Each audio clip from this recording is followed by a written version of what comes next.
True Irish Ghost Stories, Chapter 3, and read by Christopher Halton. Haunted Houses in Mog's Half. The northern half of Ireland has not proved as prolific in stories of haunted houses as the southern portion. The possible explanation of this is not that the men of the north are less prone to hold or talk about such beliefs, but that, as regards the south half, we have had the good fortune to happen upon some diligent collectors of these and kindred tales, whose eagerness in collecting is only equalled by their kindness in imparting information to the compilers of this book. On a large farm near Portarlington there once lived a Mrs., a strong-minded, capable woman who managed all her affairs for herself, giving her orders and taking none from anybody. In due time she died, and the property passed to the next of kin. As soon, however, as the funeral was over, the house was nightly disturbed by strange noises. People downstairs would hear rushings about in the upper rooms, banging of doors, and the sound of heavy footsteps. The cups and saucers used to fall off the dresser, and all the pots and pans would rattle. This went on for some time, till the people could stand it no longer, so they left the house and put in a herd and his family. The latter was driven away after he had been in the house a few weeks. This happened to several people until at length a man named Mr. B took the house. The noises went on as before until someone suggested getting the priest in. Accordingly, the priest came and held a service in the late Mrs. bedroom. When this was over, the door of the room was locked. After that, the noises were not heard till one evening Mr. B came home from a fair, fortified no doubt with a little Dutch courage, and declared that even if the devil were in it, he would go into the locked room. In spite of all his family could say or do, he burst open the door and entered the room, but apparently saw nothing. That night pandemonium reigned in the house. The chairs were hurled about, the china was broken, and the most weird and uncanny sounds were heard. Next day the priest was sent for, the room again shut up, and nothing has happened from that day to this. Another strange story comes from the same town. When I was on a visit to a friend in Portarlington, writes a lady in the Journal of the American SPR, a rather unpleasant incident occurred to me. At about 2 o'clock in the morning I woke up suddenly for apparently no reason whatever. However, I quite distinctly heard snoring coming from under or in the bed in which I was lying. It continued for about 10 minutes, during which time I was absolutely limp with fright. The door opened and my friend entered the bedroom saying, "I thought you might want me, so I came in." Needless to say, I hailed the happy inspiration that sent her to me. I then told her what I had heard. She listened to me and then to comfort me said, "Oh, never mind, it is only grandfather. He died in this room and a snoring is heard every night at 2 o'clock, the hour at which he passed away." Some time previously a German gentleman was staying with this family. They asked him in the morning how he had slept, and he replied that he was disturbed by a snoring in the room, but he supposed it was the cat. A lady, formerly resident in Queen's County, but who now lives near Dublin, sends the following clear and concise account of her own personal experiences in a haunted house. Some years ago my father, mother, sister and myself went to live in a nice but rather small house close to the town of Blank in Queen's County. We liked the house as it was conveniently and pleasantly situated, and we certainly never had a thought of ghosts or haunted houses, nor would my father allow any talk about such things in his presence. But we were not long settled there when we were disturbed by the opening of the parlour door every night regularly at the hour of 11 o'clock. My father and mother used to retire to their room about 10 o'clock, while my sister and I used to sit up reading. We always declared that we would retire before the door opened, but we generally got so interested in our books that we would forget until we would hear the handle of the door turn and see the door flung open. We tried in every way to account for this, but we could find no explanation, and there was no possibility of any human agent being at work. Some time after light was thrown on the subject, we had visitors staying with us, and in order to make room for them, my sister was asked to sleep in the parlour. She consented without a thought of ghosts, and went to sleep quite happily. But during the night she was awakened by someone opening the door, walking across the room, and disturbing the fire irons. She, supposing it to be the servant, called her by name, but got no answer. Then the person seemed to come away from the fireplace and walk out of the room. There was a fire in the grate, but though she heard the footsteps, she could see no one. The next thing was that I was coming downstairs, and as I glanced towards the hall door, I saw standing by it a man in a grey suit. I went to my father and told him. He asked in surprise who let him in, as the servant was out, and he himself had already locked, bolted and chained the door an hour previously.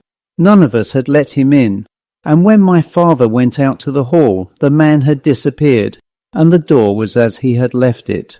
Some little time after, I had a visit from a lady who knew the place well, and in the course of conversation she said, "This is the house poor Mr. used to live in." "Who is Mr.?" I asked. "Did you never hear of him?" she replied. "He was a minister who used to live in this house quite alone, and was murdered in this very parlour. His landlord used to visit him sometimes, and one night he was seen coming in about 11 o'clock, and was seen again leaving about 5 o'clock in the morning. When Mr. did not come out as usual, the door was forced open, and he was found lying dead in this room by the fender, with his head battered in with the poker." "We left the house soon after," adds our informant. The following weird incidents occurred, apparently in the County Kilkenny, to a Miss K.B. during 2 visits paid by her to Ireland in 1880 and 1881.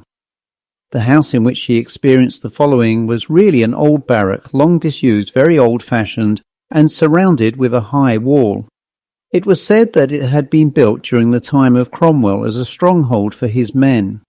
The only inhabitants of this were Captain C, a retired officer in charge of the place, Mrs. C, 3 daughters and 2 servants. They occupied the central part of the building, the mess room being their drawing room. Miss K.B.'s bedroom was very lofty, and adjoined 2 others which were occupied by the 3 daughters E, G and L. "The first recollection I have of anything strange," writes Miss B, "was that each night I was awakened about 3 o'clock by a tremendous noise, apparently in the next suite of rooms, which was empty, and it sounded as if some huge iron boxes and other heavy things were being thrown about with great force. This continued for about half an hour, when in the room underneath, the kitchen, I heard the fire being violently poked and raked for several minutes, and this was immediately followed by a most terrible and distressing cough of a man, very loud and violent. It seemed as if the exertion had brought on a paroxysm which he could not stop. In large houses in County Kilkenny the fires are not lighted every day, owing to the slow-burning property of the coal, and it is only necessary to rake it up every night about 11 o'clock, and in the morning it is still bright and clear. Consequently, I wondered why it was necessary for Captain C to get up in the middle of the night to stir it so violently. A few days later, Miss B said to E.C., "I hear such strange noises every night. Are there any people in the adjoining part of the building?" She turned very pale, and looking earnestly at Miss B said, "Okay, I am so sorry you heard. I hope no one but myself had heard it. I could have given worlds to have spoken to you last night, but dared not move or speak." KB laughed at her for being so superstitious, but he declared that the place was haunted, and told her of a number of weird things that had been seen and heard. In the following year, 1881, Miss KB paid another visit to the barrack. This time there were 2 other visitors there, a colonel and his wife. They occupied Miss B's former room, while to her was allotted a huge bedroom on the top of the house, with a long corridor leading to it. Opposite to this was another large room, which was occupied by the girls. Her strange experiences commenced again. One morning, about 4 o'clock, I was awakened by a very noisy martial footstep ascending the stairs, and then marching quickly up and down the corridor outside my room. Then, suddenly, the most violent coughing took place that I ever heard, which continued for some time, while the quick, heavy step continued its march. At last the footsteps faded away in the distance, and I then recalled to mind the same coughing after exertion last year.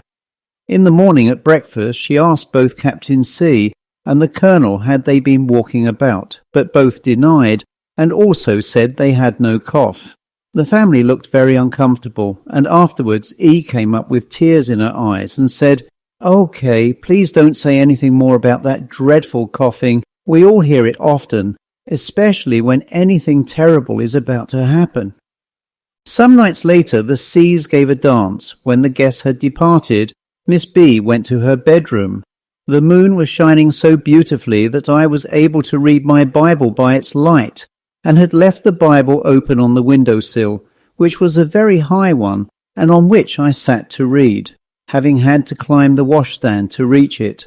I went to bed and fell asleep, but was not long, so when I was suddenly awakened by the strange feeling that someone was in the room. I opened my eyes and turned around, and saw on the windowsill in the moonlight a long, very thin, very dark figure bending over the Bible and apparently earnestly scanning the page. As if my movement disturbed the figure, it suddenly darted up, jumped off the window ledge onto the washstand, then to the ground, and flitted quietly across the room to the table where my jewellery was. That was the last she saw of it. She thought it was someone trying to steal her jewellery, so waited till morning, but nothing was missing. In the morning she described to one of the daughters what she had seen, and the latter told her that something always happened when that appeared. Miss KB adds that nothing did happen. Later on she was told that a colonel had cut his throat in that very room. Another military station, Charles Fort near Kinsale, has long had the reputation of being haunted. An account of this was sent to the Wide World magazine, January 1908, by Major H. L. Ruck Keene, DSO. He states that he took it from a manuscript written by a Captain Marvel Hull about the year 1880. Further information on the subject of the haunting is to be found in Dr. Craig's Real Pictures of Clerical Life in Ireland. Charles Fort was erected in 1667 by the Duke of Ormond. It is said to be haunted by a ghost known as the White Lady, and the traditional account of the reason for this haunting is briefly as follows. Shortly after the erection of the fort, a Colonel Warrender, a severe disciplinarian, was appointed its governor.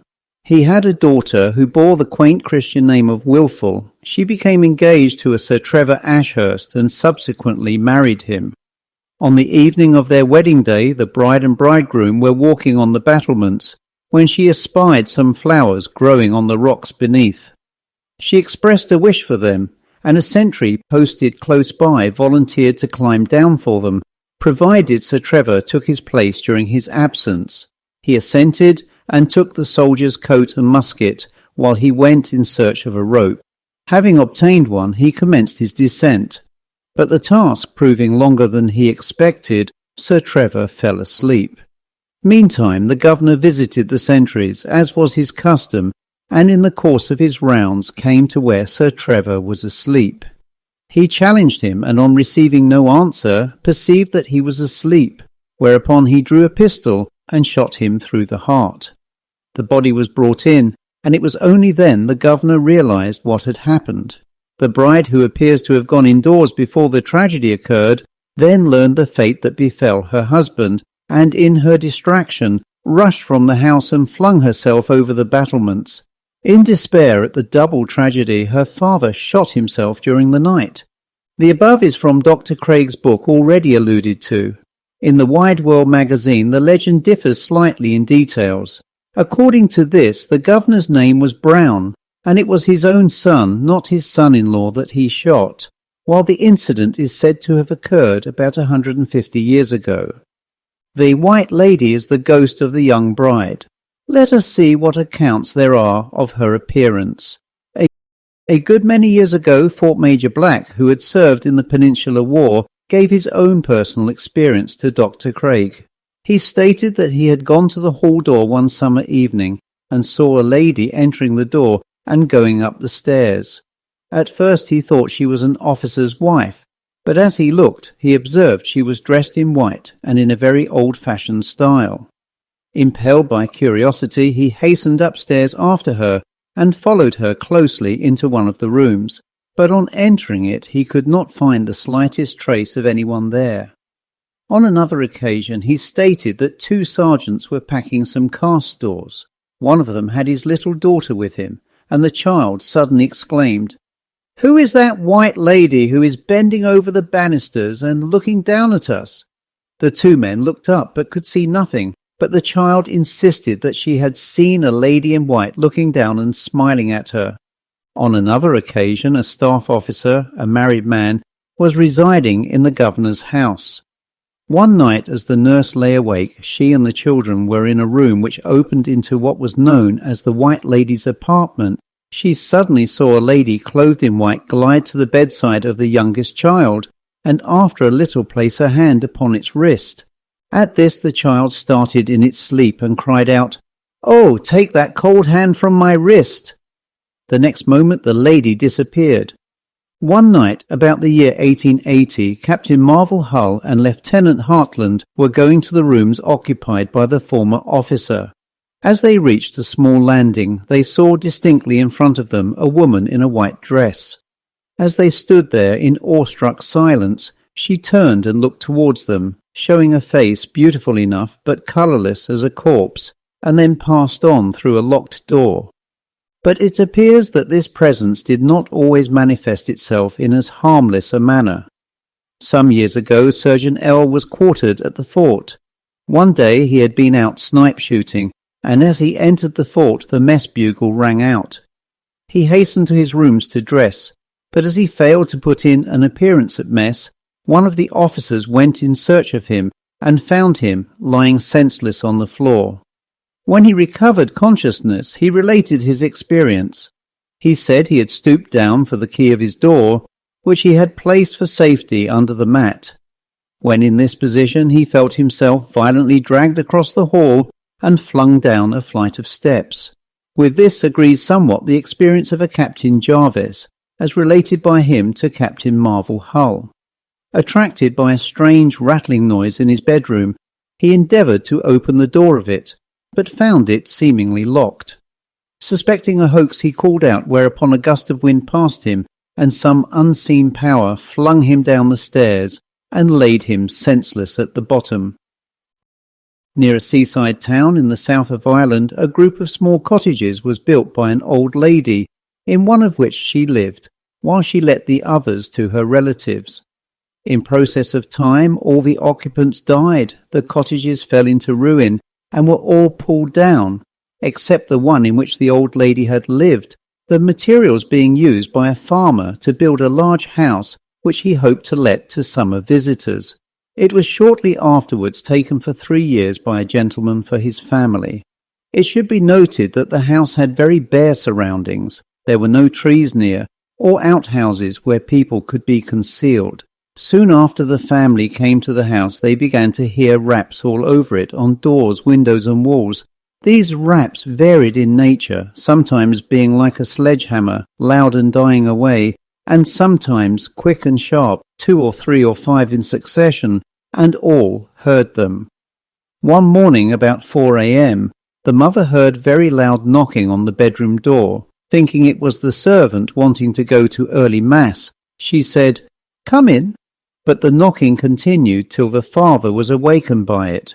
He got up, searched the house, but could find no one. The servant's door was slightly open, and he saw that she was sound asleep.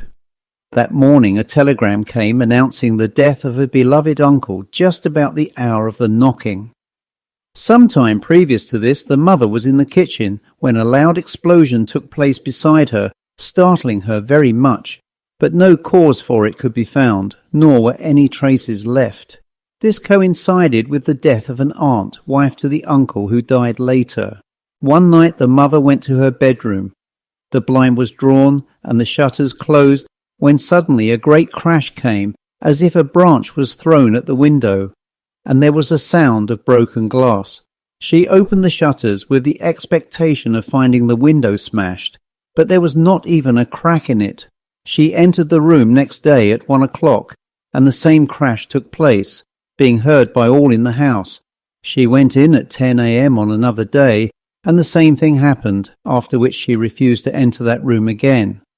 Another night, after 11 p.m., the servant was washing up in the kitchen when heavy footsteps were heard by the father and mother going upstairs and across a lobby to the servant's room. The father searched the house but could find no one. After that, footsteps used to be heard regularly at that hour, though no one could ever be seen walking about. The two elder sisters slept together and used to see flames shooting up all over the floor, though there was no smell or heat. This used to be seen 2 or 3 nights at a time, chiefly in the one room. The first time the girls saw this, one of them got up and went to her father in alarm, naturally thinking the room underneath must be on fire. The 2 boys were moved to the haunted room, where they slept in one large bed with its head near the chimney piece. The elder boy, aged about 13, put his watch on the mantelpiece, awoke about 2 a.m., and wishing to ascertain the time, put his hand up for his watch. He then felt a deathly cold hand laid on his. For the rest of that night the 2 boys were terrified by noises, apparently caused by 2 people rushing about the room fighting and knocking against the bed. About 6 a.m. they went to their father, almost in hysterics from terror, and refused to sleep there again. The eldest sister, not being nervous, was then given that room. She was, however, so disturbed by these noises that she begged her father to let her leave it, but having no other room to give her, he persuaded her to stay there, and at length she got accustomed to the noise and could sleep in spite of it. Finally, the family left the house before their time was up. Mr. T.J. Westrop, to whom we are indebted for so much material, sends a tale which used to be related by a relative of his, the Reverend Thomas Westrop, concerning experiences in a house not very far from the city of Limerick. When the latter was appointed to a certain parish, he had some difficulty in finding a suitable house, but finally fixed on one which had been untenanted for many years, but had nevertheless been kept aired and in good repair, as a caretaker who lived close by used to come and look after it every day. The first night that the family settled there, as the clergyman was going upstairs, he heard a footstep and the rustle of a dress, and as he stood aside, a lady passed him, entered a door facing the stairs, and closed it after her. It was only then he realized that her dress was very old-fashioned, and that he had not been able to enter that particular room. Next day he got assistance from a carpenter, who with another man forced open the door. A mat of cobwebs fell as they did so, and the floor and windows were thick with dust. The men went across the room, and as the clergyman followed them, he saw a small white bird flying round the ceiling. At his exclamation the men looked back and also saw it. It swooped, flew out of the door, and they did not see it again. After that the family were alarmed by hearing noises under the floor of that room every night. At length the clergyman had the boards taken up, and the skeleton of a child was found underneath. So old did the remains appear that the coroner did not deem it necessary to hold an inquest on them, so the rector buried them in the churchyard. Strange noises continued, as if someone were trying to force up the boards from underneath. Also a heavy ball was heard rolling down the stairs and striking against the study door. One night the 2 girls woke up screaming, and on the nurse running up to them, the elder said she had seen a great black dog with fiery eyes resting its paws on her bed. Her father ordered the servants to sit constantly with them in the evenings, but notwithstanding the presence of 2 women in the nursery, the same thing occurred. The younger daughter was so scared that she never quite recovered. The family left the house immediately. The same correspondent says, "An old ruined house in the hills of East County Clare enjoyed the reputation of being desperately haunted from, at any rate, 1865 down to its dismantling. I will merely give the experiences of my own relations as told by them to me. My mother told how one night she and my father heard creaking and grating as if a door were being forced open. The sound came from a passage in which was a door nailed up and clamped with iron bands. A heavy footstep came down the passage and stopped at the bedroom door for a moment. No sound was heard, and then the thing came through the room to the foot of the bed. It moved round the bed, they not daring to stir. The horrible unseen visitant stopped, and they felt it watching them. At last it moved away. They heard it going up the passage, the door crashed, and all was silence. Lighting a candle, my father examined the room and found the door locked. He then went along the passage, but not a sound was to be heard anywhere. Strange noises like footsteps, sobbing, whispering, grim laughter, and shrieks were often heard about the house. On one occasion my eldest sister and a girl cousin drove over to see the family and stayed the night. They and my two younger sisters were all crowded into a huge old-fashioned bed and carefully drew and tucked in the curtains all around. My eldest sister awoke feeling a cold wind blowing on her face, and putting out a hand found the curtains drawn back and, as they subsequently discovered, wedged between the bed and the wall. She reached for the matchbox and was about to light the candle when a horrible mocking laugh rang out close to the bed, which awakened the other girls. Being always a plucky woman, though then badly scared, she struck a match and searched the room, but nothing was to be seen. The closed room was said to have been deserted after a murder, and its floor was supposed to be stained with blood, which no human power could wash out.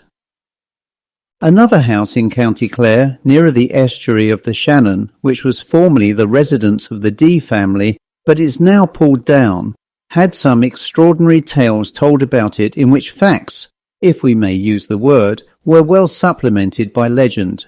To commence with the former, a lady writes, "My father and old Mr. D were first cousins. Richard D asked my father would he come and sit up with him one night, in order to see what might be seen. Both were particularly sober men. The annoyances in the house were becoming unbearable. Mrs. D's workbox used to be thrown down, the tablecloth would be whisked off the table, the fender and fire irons would be hurled about the room, and other similar things would happen.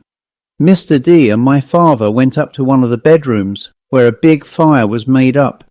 They searched every part of the room carefully, but nothing uncanny was to be seen or found. They then placed 2 candles and a brace of pistols on a small table between them and waited.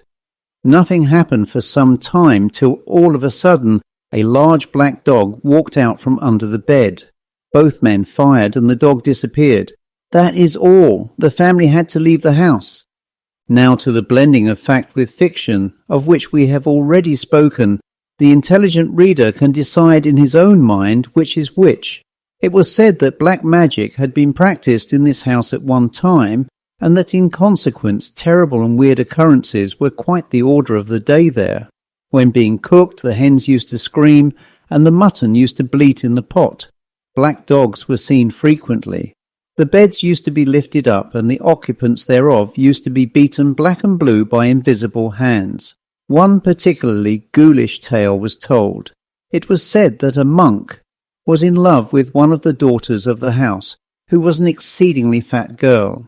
She died unmarried and was buried in the family vault. Some time later the vault was again opened for an interment, and those who entered it found that Miss D's coffin had been disturbed, and the lid loosened. They then saw that all the fat around her heart had been scooped away. Apropos of ineradicable blood on a floor, which is a not infrequent item in stories of haunted houses, it is said that a manifestation of this nature forms the haunting in a farmhouse in County Limerick. According to our informants, a light must be kept burning in this house all night. If by any chance it is forgotten or becomes quenched, in the morning the floor is covered with blood. The story is evidently much older than the house, but no traditional explanation is given. 2 stories of haunted schools have been sent to us, both on very good authority.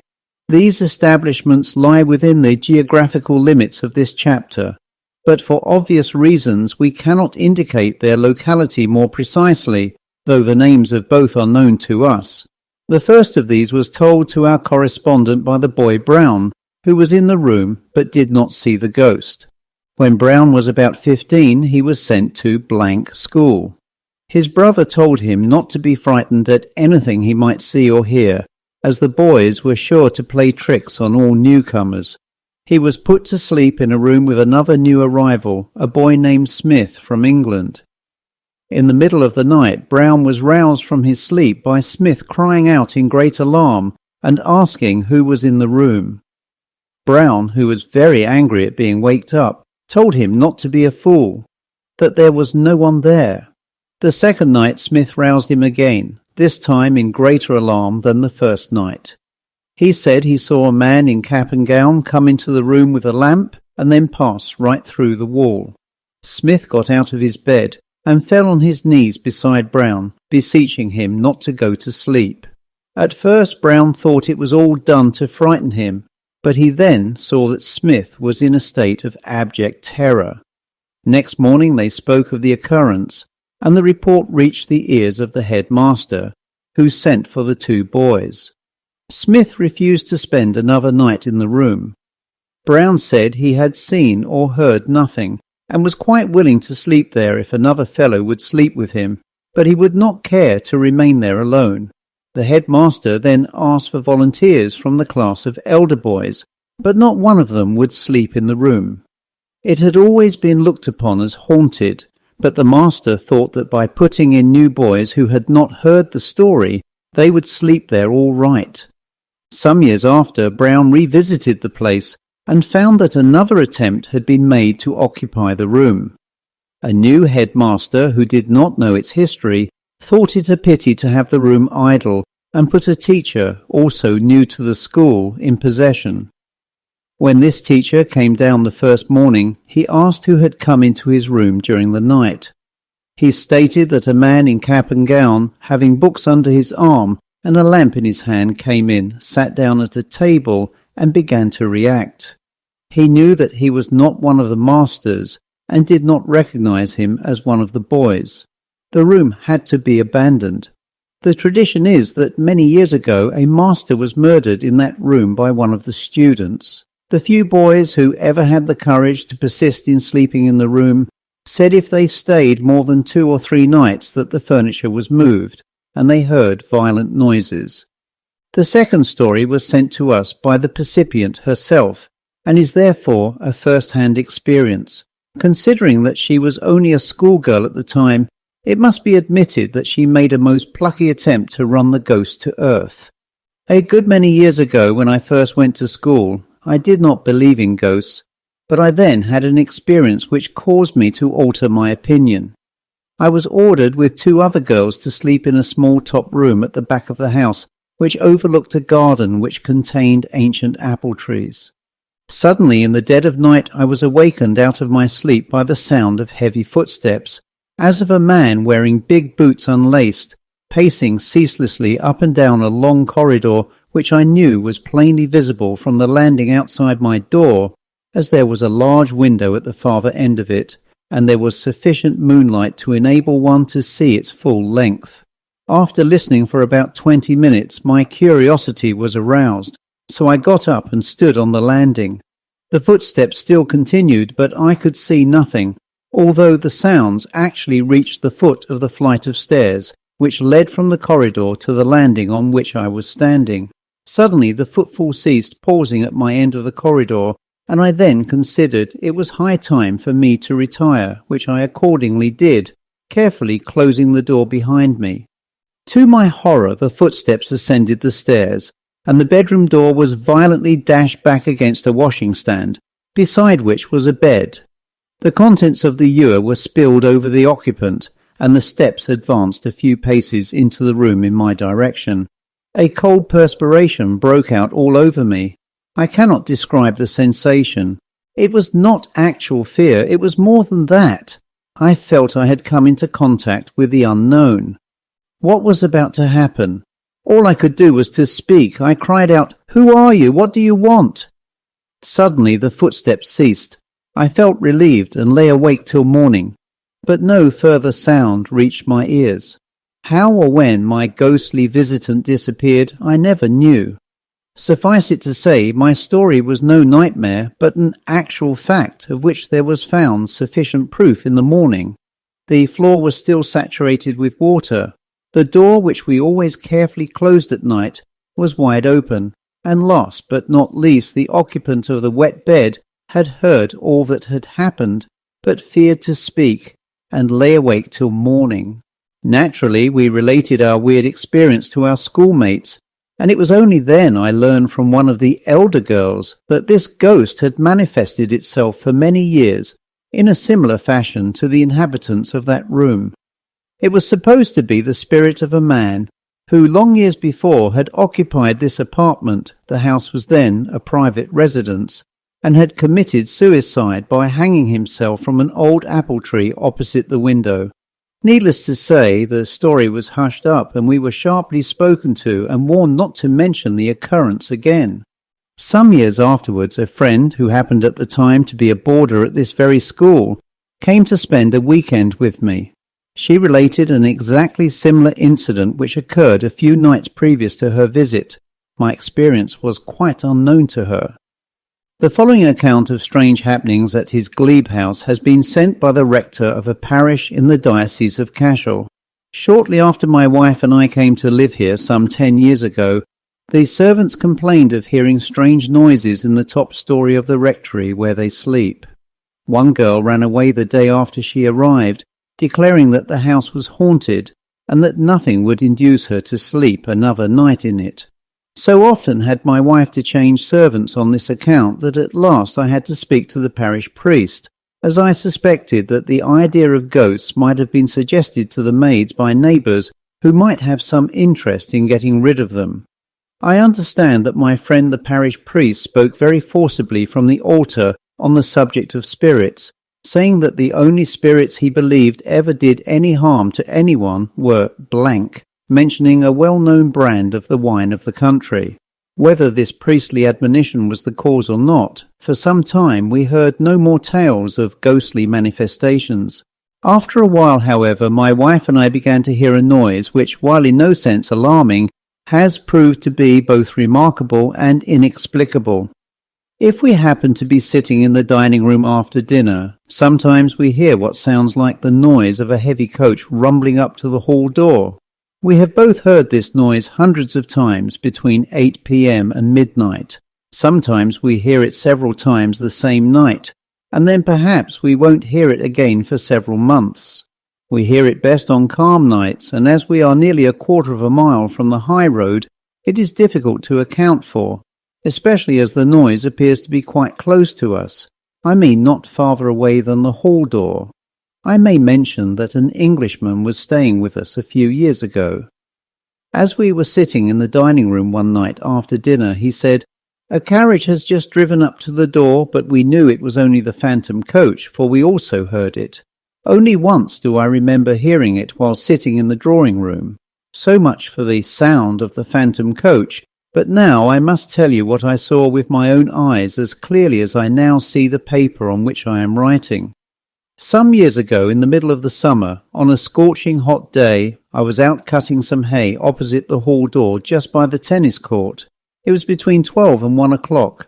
I remember the time distinctly, as my man had gone to his dinner shortly before.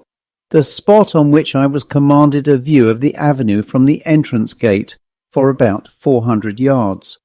I happened to look up from my occupation, for scything is no easy work, and I saw what I took to be a somewhat high dog-cart, in which two people were seated, turning in at the avenue gate. As I had my coat and waistcoat off, and was not in a state to receive visitors, I got behind a newly made haycock and watched the vehicle until it came to a bend in the avenue where there is a clump of trees which obscured it from my view. As it did not, however, reappear, I concluded that the occupants had either stopped for some reason or had taken by mistake a cartway leading to the back gate into the garden. Hastily putting on my coat, I went down to the bend in the avenue, but to my surprise there was nothing to be seen. Returning to the rectory, I met my housekeeper, who has been with me for nearly 20 years, and I told her what I had seen. She then told me that about a month before, while I was away from home, my man had one day gone with the trap to the station. She saw, just as I did, a trap coming up the avenue until it was lost to sight owing to the intervention of the clump of trees. As it did not come on, she went down to the bend, but there was no trap to be seen. When the man came in some half hour after, my housekeeper asked him if he had come halfway up the avenue and turned back, but he said he had only that minute come straight from the station. My housekeeper said she did not like to tell me about it before, as she thought I would have laughed at her. Whether the spectral gig which I saw and the phantom coach which my wife and I have often heard are one and the same, I know not, but I do know that what I saw in the full blaze of the summer sun was not inspired by a dose of the spirits referred to by my friend the parish priest. Sometime during the winter of 1912, I was in the motor house one dark evening at about 6 p.m. I was working at the engine, and as the car was nose-in first, I was, of course, at the farthest point from the door. I had sent my man down to the village with a message. He was gone about 10 minutes when I heard heavy footsteps enter the yard and come over to the motor house. I felt that there was someone in the house quite close to me, and I said, "Hello, what brought you back so soon?" as I knew he could not have been to the village and back. As I got no reply, I took up my electric lamp and went to the back of the motor to see who was there. But there was no one to be seen, and although I searched the yard with my lamp, I could discover no one. About a week later, I heard the footsteps again, under almost identical conditions, but I searched with the same futile result. Before I stop, K Castle is a handsome blending of ancient castle and modern dwelling house, picturesquely situated among trees, while the steep glen mentioned below runs close beside it. It has the reputation of being haunted, but as usual it is difficult to get information. One gentleman to whom we wrote stated that he never saw or heard anything worse than a bat. On the other hand, a lady who resided there a good many years ago gives the following account of her extraordinary experiences therein. Dear Mr. Seymour, I enclose some account of our experiences in K Castle. It would be better not to mention names, as the people occupying it have told me they are afraid of their servants hearing anything, and consequently giving notice. They themselves hear voices often, but like me, they do not mind. When first we went there, we heard people talking, but on looking everywhere we could find no one. Then, on some nights, we heard fighting in the glen beside the house. We could hear voices raised in anger and the clash of steel. No person would venture there after dusk.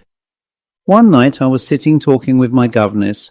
I got up, said good night, and opened the door, which was on the top of the back staircase. As I did so, I heard someone, a woman, come slowly upstairs, walk past us to a window at the end of the landing, and then with a shriek fall heavily. As she passed, it was bitterly cold, and I drew back into the room, but did not say anything, as it might frighten the governess. She asked me what was the matter, as I looked so white. Without answering, I pushed her into her room, and then searched the house, but with no results. Another night I was sleeping with my little girl. I awoke and saw a girl with long fair hair standing at the fireplace, one hand at her side, the other on the chimney piece. Thinking at first it was my little girl, I felt on the pillow to see if she were gone, but she was fast asleep. There was no fire or light of any kind in the room. Some time afterwards a friend was sleeping there, and she told me that she was pushed out of bed the whole night. Two gentlemen to whom I had mentioned this came over, thinking they would find out the cause. In the morning when they came down, they asked for the carriage to take them to the next train, but would not tell what they had heard or seen. Another person who came to visit her sister, who was looking after the house before we went in, slept in this room, and in the morning said she must go back that day. She also would give no information. On walking down the corridor, I have heard a door open, a footstep cross before me, and go into another room, both doors being closed at the time.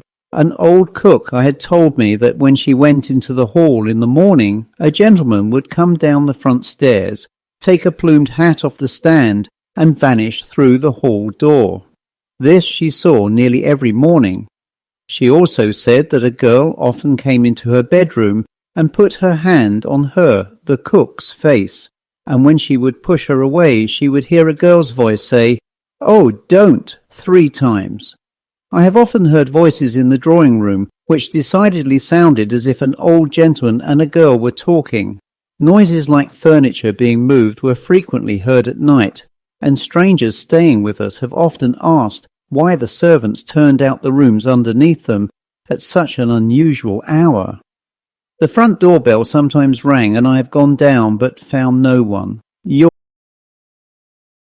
Kilman Castle in the heart of Ireland, the name is obviously a pseudonym, has been described as perhaps the worst haunted mansion in the British Isles. That it deserves this doubtful recommendation we cannot say, but at all events the ordinary reader will be prepared to admit that it contains sufficient ghosts to satisfy the most greedy ghost hunter. A couple of months ago the present writer paid a visit to this castle and was shown all over it one morning by the mistress of the house, who, under the nom de plume of Andrew Merry, has published novels dealing with Irish life, and has also contributed articles on the ghostly phenomena of her house to the Occult Review. The place itself is a grim grey bare building. The central portion, in which is the entrance hall, is a square castle of the usual type. It is built on a rock, and a slight batter from base to summit gives an added appearance of strength and solidity.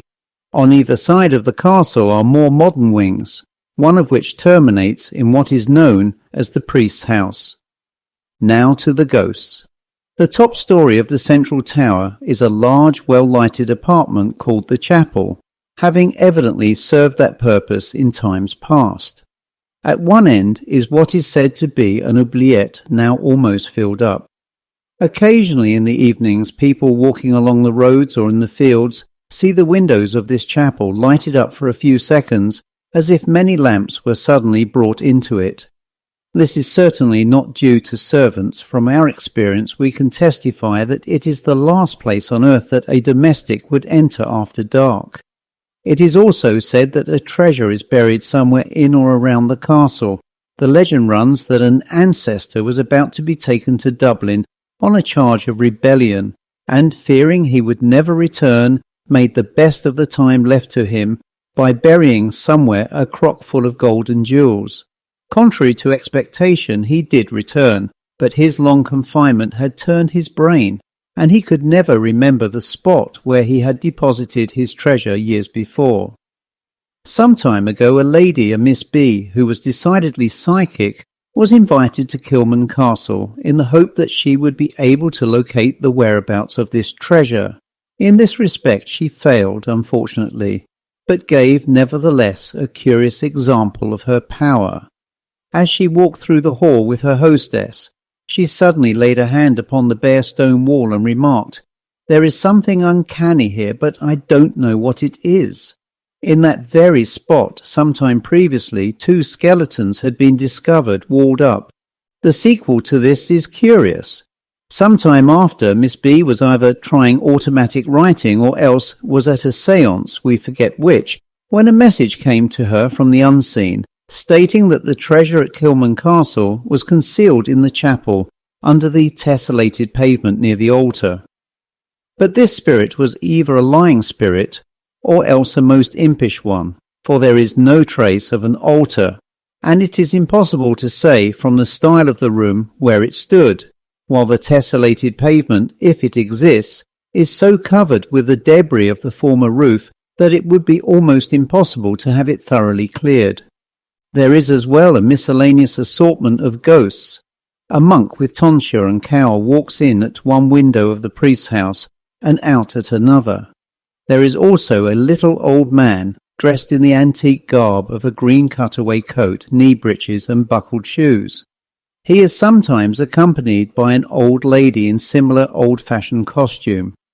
Another ghost has a penchant for lying on the bed beside its lawful and earthly occupant. Nothing is seen, but a great weight is felt and a consequent deep impression made on the bedclothes. The lady of the house states that she has a number of letters from friends in which they relate the supernatural experiences they had while staying at the castle. In one of these, the writer, a gentleman, was awakened one night by an extraordinary feeling of intense cold at his heart. He then saw in front of him a tall female figure clothed from head to foot in red, and with its right hand raised menacingly in the air. The light which illuminated the figure was from within. He lit a match and sprang out of bed, but the room was empty. He went back to bed and saw nothing more that night, except that several times the same cold feeling gripped his heart, though to the touch the flesh was quite warm. But of all the ghosts in that well-haunted house, the most unpleasant is that inexplicable thing that is usually called it. The lady of the house described to the present writer her personal experience of this phantom. High up round one side of the hall runs a gallery which connects with some of the bedrooms. One evening she was in this gallery, leaning on the balustrade and looking down into the hall. Suddenly she felt two hands laid on her shoulders. She turned round sharply and saw it standing close beside her. She described it as being human in shape and about 4 feet high. The eyes were like two black holes in the face, and the whole figure seemed as if it were made of grey cotton wool, while it was accompanied by a most appalling stench, such as would come from a decaying human body. The lady got a shock from which she did not recover for a long time. End of chapter 3.